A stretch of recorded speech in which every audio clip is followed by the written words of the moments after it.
Hello students, last video में बेटा हमने डिफ्यूज़न एंड ऑस्मोसिस किया था। अब ऑस्मोसिस को समझने के लिए हमने 3 टर्म्स बोली थी आपको, आइसोटोनिक, हाइपोटोनिक एंड हाइपरटोनिक। तो आज वीडियो में उन तीनों टर्म्स को पहले समझते हैं। देखिए, सबसे पहले इन टर्म्स को समझने पहले मैं आपको 2 चीज़ें क्लियर कर देती हूँ। देखो, ये जो सोल्यूशन वर्ड होता है ना, सोल्यूशन का मतलब होता है कि भाई इसके अंदर एक सॉल्वेंट है और एक सोल्यूट है। ठीक है, कैसे समझाऊं? नींबू पानी की बात करते हैं।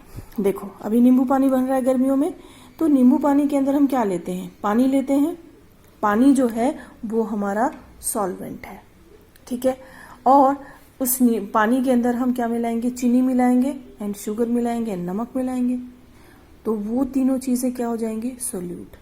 जो नींबू पानी बनकर तैयार होगा उसको हम कहेंगे सॉल्यूशन। ओके, तो सॉल्यूशन क्या है? सॉल्यूशन भाई मिक्सचर है सॉल्वेंट का एंड सॉल्यूट का।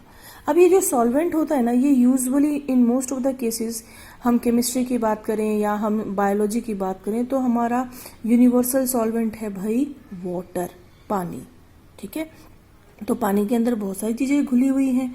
अगर मैं अपनी साइटोप्लाज्म की बात करूं तो साइटोप्लाज्म के अंदर पानी है ज़्यादातर, उसके अंदर बहुत सारे मिनरल्स हैं, बहुत सारे आयंस हैं। ठीक है, पॉजिटिव आयंस हैं, नेगेटिव आयंस भी हैं, स्टार्च होगा, प्रोटीन होगा, बहुत सारी चीज़ें उसके अंदर पानी के अंदर घुली हुई हैं। तो वो क्या है? एक सोल्यूशन है। ओके, अब एक सिंपल सी बात भाई, अगर सपोज करो मैं ये कहती हूँ कि एक सोल्यूशन जो है, यानी कि नींबू पानी की बात करते हैं, आपने नींबू पानी बनाया और वो नींबू पानी पीने में मज़ा नहीं आया। मम्मा ये बोलती हैं आपकी कि भाई इसमें तो चीनी कम है और नींबू कम है और नमक कम है। इसका मतलब क्या हुआ कि उस नींबू पानी में सोल्यूट्स की मात्रा कम है और सॉल्वेंट की मात्रा ज़्यादा है, यानी कि पानी ज़्यादा हो गया, चीनी कम हो गई। तो अब आप उसको क्या एडजस्ट करोगे? उसमें सोल्यूट ऐड करोगे, है ना? तो यानी कि सोल्यूट और सॉल्वेंट आपको समझ में आ गया। आप नींबू पानी को हमेशा याद रखना, बड़ा लाइव सा एग्जाम्पल है। ओके, अब हम बात करते हैं भाई, सोल्यूट सॉल्वेंट समझ में आ गया। इससे आगे अब हम चलते हैं आइसोटोनिक क्या मतलब होता है। आइसोटोनिक का मतलब भाई ये होता है कि हम 2 सॉल्यूशंस की बात कर रहे हैं, कोई भी 2 सॉल्यूशंस हैं और उन 2 सॉल्यूशंस के अंदर आपका कुछ इस तरीके का हिसाब किताब है कि दोनों का सोल्यूट और सॉल्वेंट की कंसंट्रेशन बराबर है, जिसकी वजह से कहीं पर भी हायर या लोअर कंसंट्रेशन बनी ही नहीं। फॉर एग्जांपल मैं आरबीसी का एग्जांपल लेती हूँ।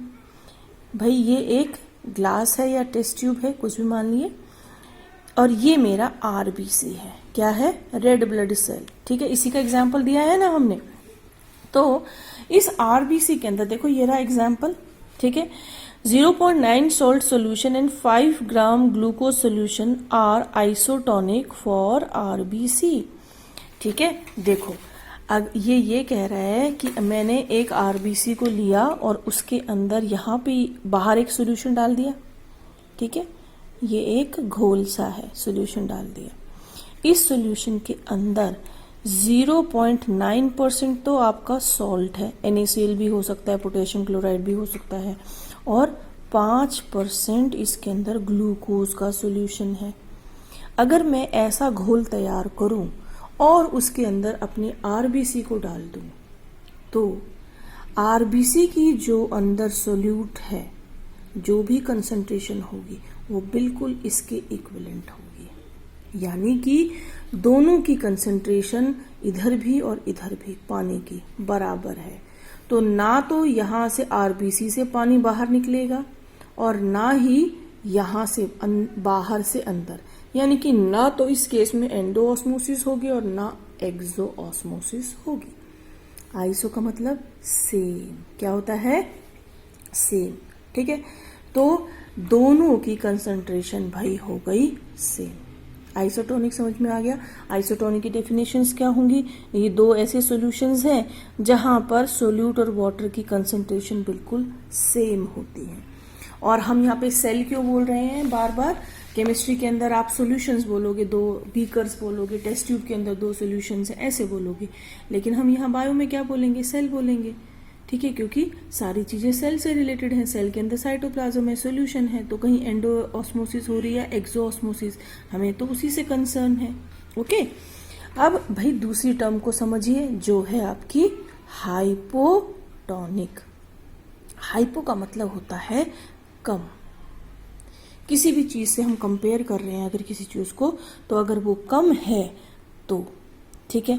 अब इसने देखो हाइपोटोनिक की डेफिनेशन क्या लिखी है भाई, hypotonic solution is one in which the concentration of solute is less and concentration of water is more compare to inside the RBC. ठीक है, अब इन्होंने ये कहा है कि मैं एक सॉल्यूशन लेती हूं। इसके वही वाला एग्जांपल, ये रहा मेरा आरबीसी। ठीक है, आरबीसी के अंदर जो सोल्यूट और वाटर की कंसंट्रेशन है वो कुछ इस तरीके से है कि बाहर का जो सॉल्यूशन है उसमें से जो है पानी की जो अमाउंट है वो यहाँ पर आपकी कम है। दोबारा समझाती हूँ, जो मेरा, जैसे मैं पहले सॉल्यूशन बना देती हूँ। सॉल्यूशन में मैंने क्या डाला, देखो भाई 0.66% सॉल्ट डाल दिया। ठीक है, और मैं इसके अंदर 0.2% ऑफ ग्लूकोज डाल दूँ।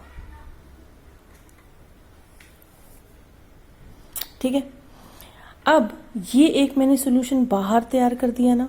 अब ये कह रहा है हाइपोटोनिक सॉल्यूशन आपकी वो सॉल्यूशन है, इसके अंदर अब क्या होगा, सोल्यूट क्या हो गया, सोल्यूट आपका हो गया इसमें कम, और जो वाटर हो गया वो भाई आपका हो गया ज़्यादा, है ना।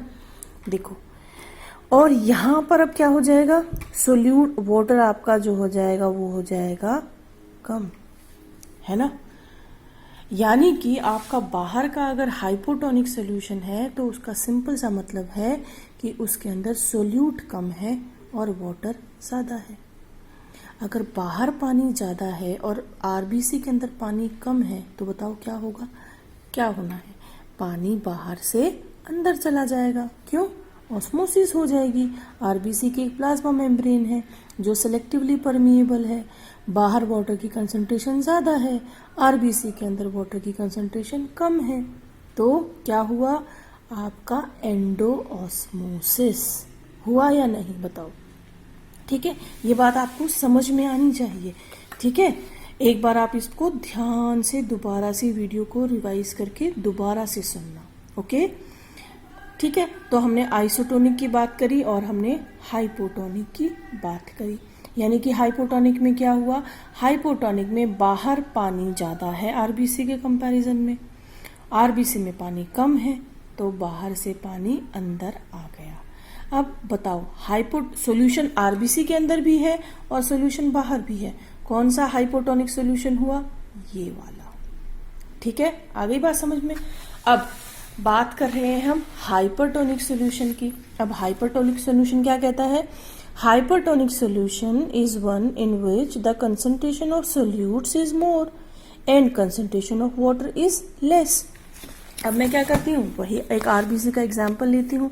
ये रहा मेरा, क्या कहते हैं, एक ग्लास चैम्बर या जो भी टेस्ट ट्यूब वगैरह, और ये रहा मेरी आरबीसी।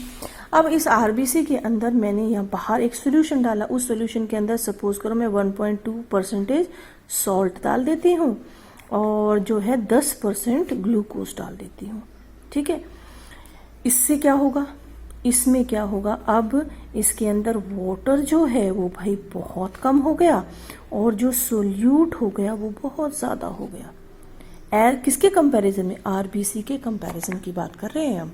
ठीक है, तो आरबीसी के अंदर क्या होगा, पानी की मात्रा क्या है आपकी ज़्यादा है और बाहर पानी कम है, तो क्या होगा, एक्सोऑस्मोसिस। पानी आ गया ना बाहर, जो ये वाटर है ये हमारा बाहर आ जाएगा, है ना।